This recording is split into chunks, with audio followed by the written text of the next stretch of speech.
Hola a todos, soy Mónica Hacha, dietista, nutricionista y tecnóloga de los alimentos. Hoy vamos a ver cuál es una de las principales causas de que te rujan las tripas y cómo evitarlo.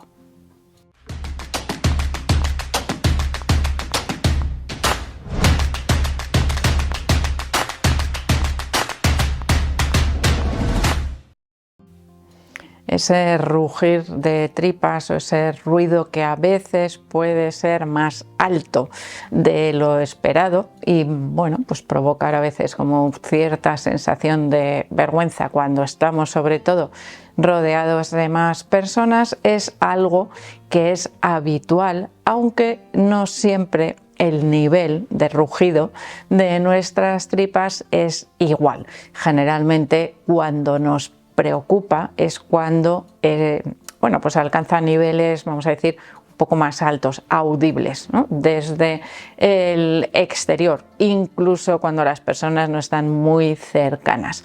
Bueno, los movimientos intestinales, incluso la secreción de los jugos gástricos, genera ruido, pero un ruido apenas audible en la mayoría de los casos. Nosotros empezamos la digestión en la boca a través de la masticación, la salivación aporta algunas enzimas que empiezan también con la digestión de los carbohidratos.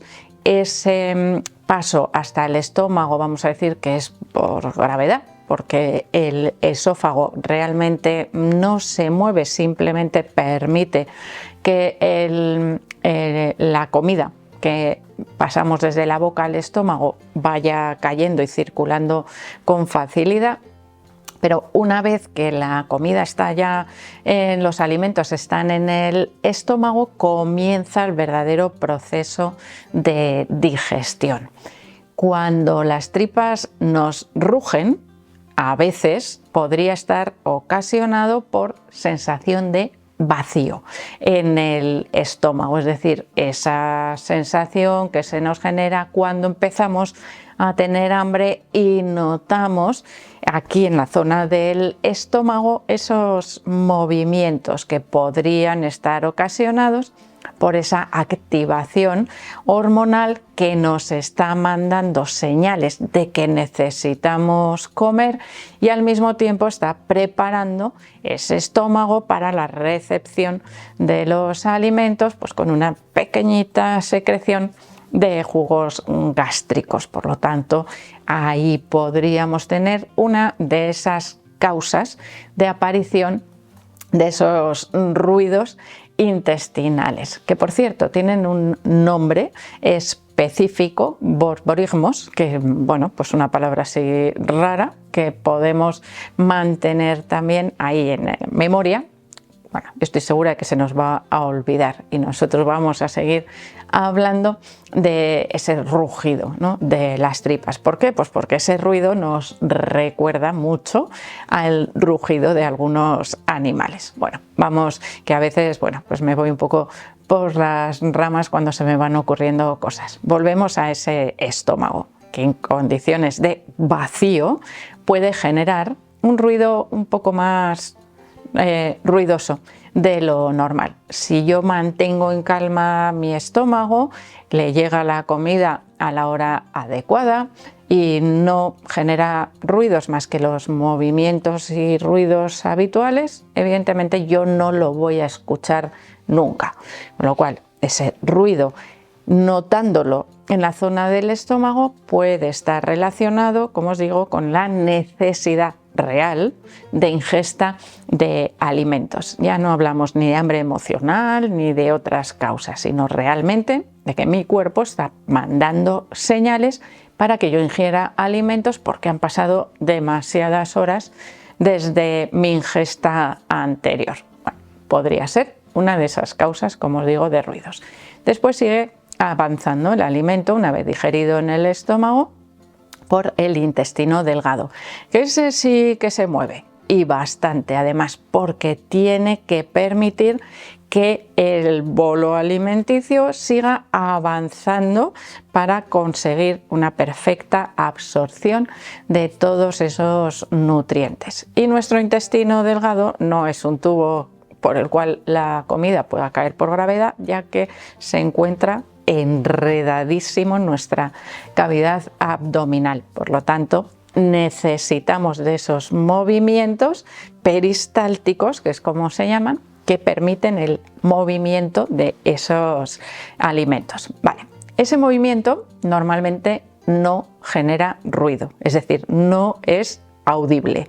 Lo que sí puede ser audible en algunos casos, aunque son esos ruiditos que a veces notamos como grrr, pero son suavecitos, que a veces los notamos nosotros o alguien que esté muy cerca, podrían ser ocasionados por el complejo migratorio motor. ¿Qué quiere decir eso?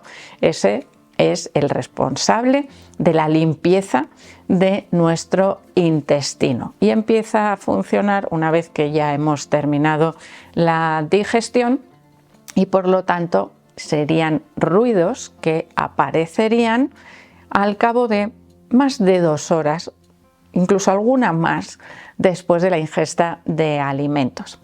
Toda esa limpieza que tiene lugar en nuestro intestino estaría preparando para cuando volvamos a ingerir alimentos y además ayuda a evitar el sobrecrecimiento bacteriano. Tradicionalmente, esto es algo bastante reciente, no es algo que conozcamos desde hace muchos años, lo que relacionábamos tradicionalmente con esa protección frente al sobrecrecimiento bacteriano eran los jugos gástricos, que provocaban una mayor acidez que impedía ese crecimiento microbiano. ¿Qué ocurre? Que eso ocurre en la parte más cercana al estómago, porque después esa acidez se neutraliza, porque si no nos provocaría quemaduras en la mucosa del intestino, que no está preparada para un alto grado de acidez. Por lo tanto, ese complejo migratorio motor empuja, barre todo hacia abajo para que no haya nada que intente subir. A veces, cuando los alimentos llegan al final del intestino delgado y pasan al intestino grueso, si hay restos de alimentos sin digerir, la producción de gas debido a la ingesta de esos restos de alimentos por la microbiota intestinal provoca ruidos. También, ¿cómo? Porque se mueven y a veces esos gases que se generan en el intestino grueso que rodea la parte baja de nuestra cavidad abdominal pueden acceder, es un gas, se cuela por cualquier agujerito, pueden ir hacia la parte de arriba en lugar de expulsarse a través del ano, que sería la dirección normal que deberían tener esos gases, pueden subir por el intestino delgado y provocar ruidos más audibles en ese caso, porque están, vamos a decir, yendo en el sentido contrario y al mismo tiempo los podemos incluso notar cómo van circulando. No sería, como os digo, el camino normal o habitual, pero puede ocurrir cuando tenemos un exceso de gases.